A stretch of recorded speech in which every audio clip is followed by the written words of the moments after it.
ये कहानी है ट्रांसल्वेनिया 1987 की, जहां एक साइंटिस्ट चोरी से कब्रिस्तान से एक डेड बॉडी ले आता है और उस पर एक्सपेरिमेंट करके उसे जिंदा कर देता है। और इस काम को करने के लिए एक ड्रैकुला साइंटिस्ट की मदद करता है।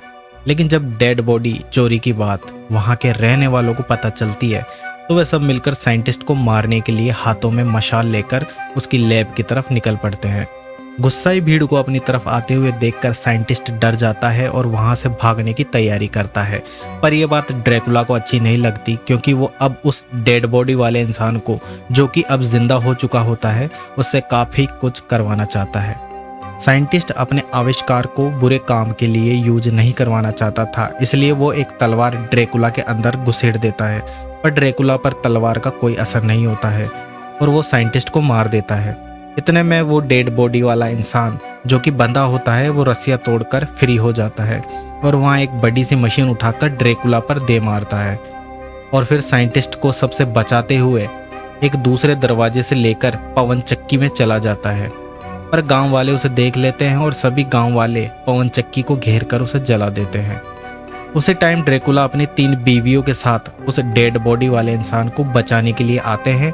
पर उसी समय पवन चक्की पूरी तरह जल जाती है और ड्रैकुला और उसकी बीवियां ये देखकर काफी निराश होती है। इस घटना के 1 साल बाद पेरिस में वैन हेल्सिंग को दिखाया जाता है, जहां डॉक्टर जेकल नाम के एक मॉन्स्टर ने 12 औरतें, 6 आदमी, 4 बच्चे का खून किया होता है, जिसके लिए वैन हेल्सिंग उसे अपने साथ ले जाने के लिए आता है और साथ ही उसका इलाज करने को कहता है। पर मॉन्स्टर इस बात के लिए राजी नहीं होता है और दोनों में लड़ाई शुरू हो जाती है। कुछ देर लड़ने के बाद मॉन्स्टर अपने असली रूप में आकर मर जाता है और कुछ लोगों को ये देखकर लगता है कि वैन हेल्सिंग एक हत्यारा है, जिसको पकड़ने के लिए वहां की सरकार ने इनाम भी रखा होता है। मॉन्स्टर को मारने के बाद वैन हेल्सिंग रोम में वेटिकन सिटी चला जाता है, जहां पर एक चर्च के पादरी द्वारा बताया जाता है कि अब वैन हेल्सिंग का नेक्स्ट टारगेट कौन है। पादरी वैन हेल्सिंग को अपनी लैब में ले जाता है, जहां पर इंसानों को मॉन्स्टर और पिशाचों से बचाने के लिए हथियार बनते हैं। पादरी बताता है कि अब उसे रोमानिया, ट्रांसल्वेनिया जाना है, जहां पर बहुत से भयानक पिशाचों ने काफी सालों से आतंक मचाया हुआ है और वहां पर पिशाचों के राजा की हुकूमत चलती है। दरअसल ये राजा वही ड्रैकुला होता है जिसे शुरू में दिखाया गया था। पादरी बताता है कि 400 साल पहले ट्रांसल्वेनिया के राजा वेलेरियस ने ईश्वर की कसम खाई थी कि उसके परिवार को कभी चैन नहीं आएगा जब तक ड्रैकुला मारा न जाए। पर इतने साल बीत जाने के बाद भी ड्रैकुला को कोई मार नहीं पाया और अब वेलेरियस खानदान में सिर्फ 2 लोग ही बचे हैं, एक वेल्कन और दूसरी एना, जो कि दोनों भाई बहन हैं। ये दोनों वेलेरियस खानदान के आखिरी इंसान होते हैं। अगर ये मर जाते हैं तो वेलेरियस की खाई हुई कसम पूरी नहीं होगी और ना ही उनकी आत्मा को शांति मिल पाएगी। पादरी बताता है कि वेलेरियस ने 400 साल पहले एक कागज उसे दिया था, जिसमें लैटिन भाषा में लिखा होता है, ईश्वर के नाम से इस दरवाजे को खोलो। वेलेरियस ने कागज किस वजह से पादरी को दिया था, ये किसी को पता नहीं होता है। इसके बाद में वैन हेल्सिंग वहां जाने के लिए अपने दोस्त काल से स्पेशल हथियार लेता है और काल को लेकर ट्रांसल्वेनिया के लिए निकल पड़ता है।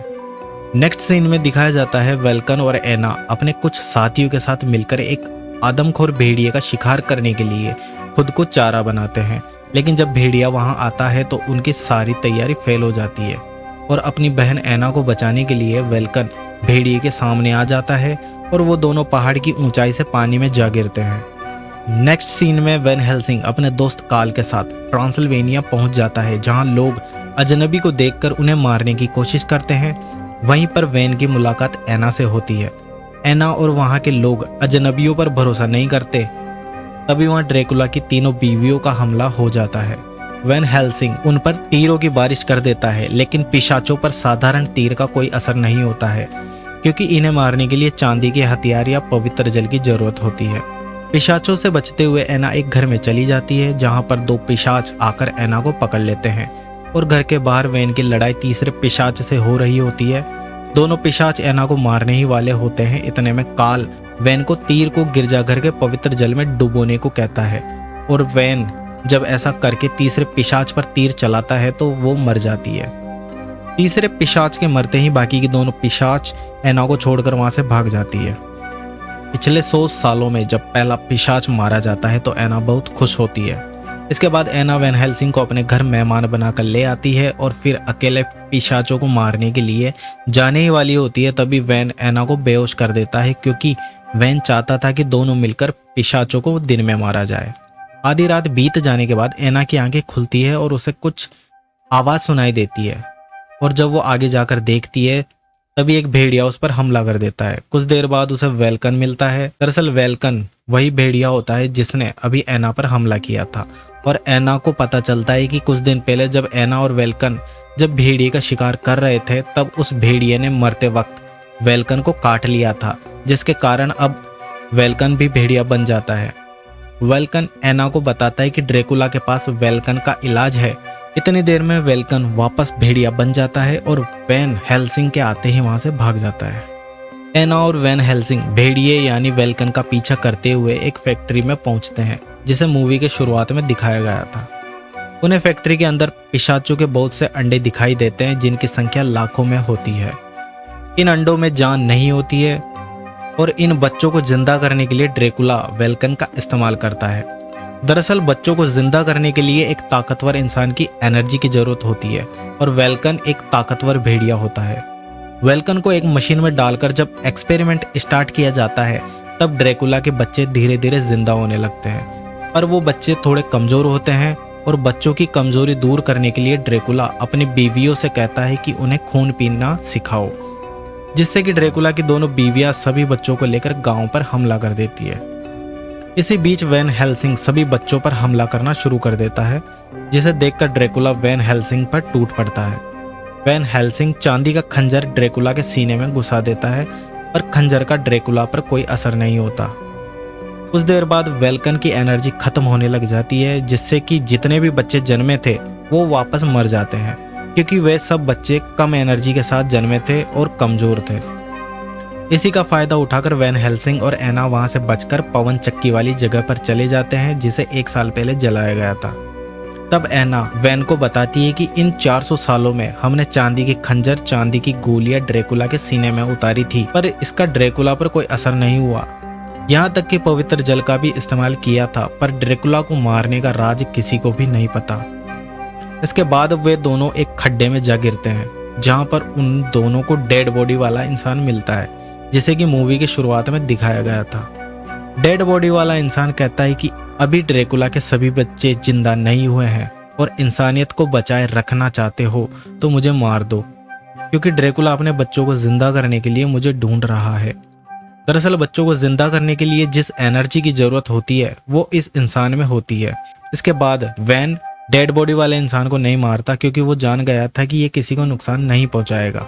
इनकी बात भेड़िया सुन लेता है और वहां से भाग जाता है। वैन को पता होता है कि अब ड्रैकुला डेडमैन को लेने जरूर आएगा, इसलिए वैन डेडमैन को रोम लेकर जाने लगता है। तभी रास्ते में ड्रैकुला की दोनों बीवियां इन पर हमला कर देती है, और वैन के तेज दिमाग के कारण ड्रैकुला की दूसरी बीवी भी मारी जाती है। इसके बाद भेड़िया भी वहां आ जाता है और वैन पर हमला कर देता है। वैन भेड़िया यानी वेल्कन को मार तो देता है, लेकिन लड़ाई के दौरान भेड़िया वैन को काट लेता है, जिसका मतलब यह होता है कि अब वैन भेड़िया बनने वाला है। इसके बाद ड्रैकुला की तीसरी बीवी एना पर हमला करके उसे उठा ले जाती है, और फिर वैन के साथ डेडमैन के बदले एना की रिहाई का सौदा करती है। वैन सौदा भीड़ भाड़ वाली जगह पर करने को कहता है।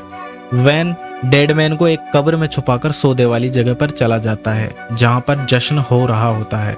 जश्न के दौरान एना और ड्रैकुला डांस करते हैं। इसके बाद वैन किसी तरह एना को वहां से निकालने में कामयाब हो जाता है, पर वो देखकर हैरान हो जाता है कि डेडमैन को इन लोगों ने कैसे ढूंढ लिया। इसके बाद वो डेडमैन को दूसरी जगह ले जाते हैं, और इधर वैन के अंदर भेड़िया बनने का असर शुरू हो जाता है, पर वो पूरी तरह से भेड़िया नहीं बनता, क्योंकि वैन पूर्णिमा की रात को ही पूरी तरह से भेड़िया बनेगा। वैन और एना ड्रैकुला को ढूंढते हुए उसकी लैब में आते हैं, लेकिन ड्रैकुला वहां नहीं होता है। दरअसल ड्रैकुला डेडमैन को अपने खुद के महल ले गया होता है, ताकि उस पर एक्सपेरिमेंट करके सभी पिशाच बच्चों को जिंदा कर सके। एना बताती है कि उस महल का पता 400 सालों में कोई भी नहीं लगा पाया है। इसी के साथ ही धीरे धीरे वैन में भेड़िए की ताकत आना शुरू हो जाती है। इसी तरह वैन ड्रैकुला के महल का गुप्त दरवाजा ढूंढ लेता है।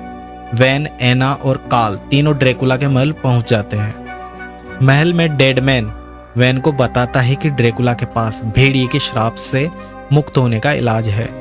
इसी के साथ ही वैन को सबसे बड़े राज का पता चलता है कि ड्रैकुला को 400 सालों में आज तक कोई क्यों नहीं मार पाया, क्योंकि ड्रैकुला को सिर्फ एक आदमखोर भेड़िया ही मार सकता है। काल और एना भेड़िए का इलाज ढूंढते हैं और उधर ड्रैकुला डेडमैन पर एक्सपेरिमेंट शुरू कर देता है। उधर वैन डेडमैन को बचाने के लिए उसे खोलना शुरू कर देता है, लेकिन तभी एक्सपेरिमेंट शुरू हो जाता है और बहुत सारी एनर्जी जनरेट होती है, जिसके कारण लाखों की संख्या में पिशाच के बच्चे जिंदा हो जाते हैं।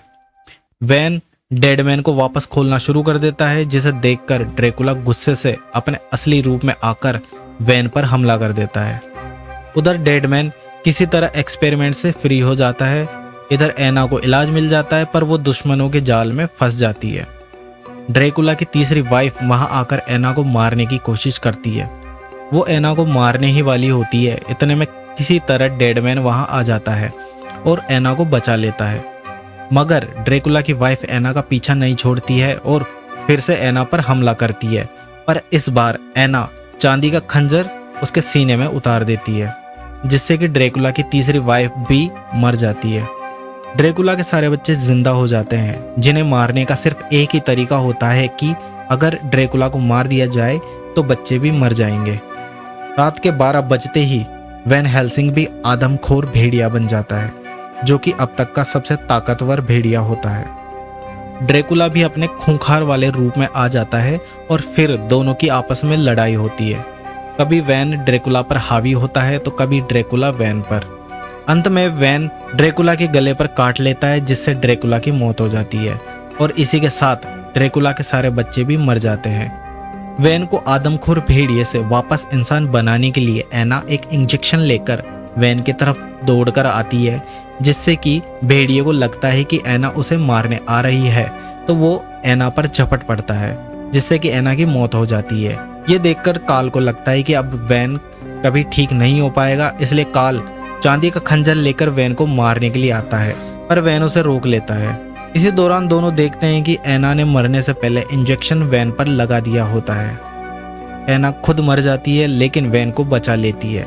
वैन अपने इंसानी रूप में आ जाता है और वो रोने लगता है, क्योंकि वैन एना से प्यार करने लगा था। वैन एना का अंतिम संस्कार करता है और आसमान में देखता है तो एना मुस्कुराते हुए दिखाई देती है, जिसे देखकर लगता है कि एना और उसके पूर्वजों को शांति मिल गई है। डेडमैन अभी भी जिंदा होता है और वो कहीं दूर चला जाता है। इसी के साथ मूवी समाप्त हो जाती है। तो दोस्तों, मूवी की स्टोरी के लिए एक लाइक तो बनता है, और ऐसे ही मज़ेदार स्टोरी सुनने के लिए हमारे चैनल को सब्सक्राइब करें। धन्यवाद।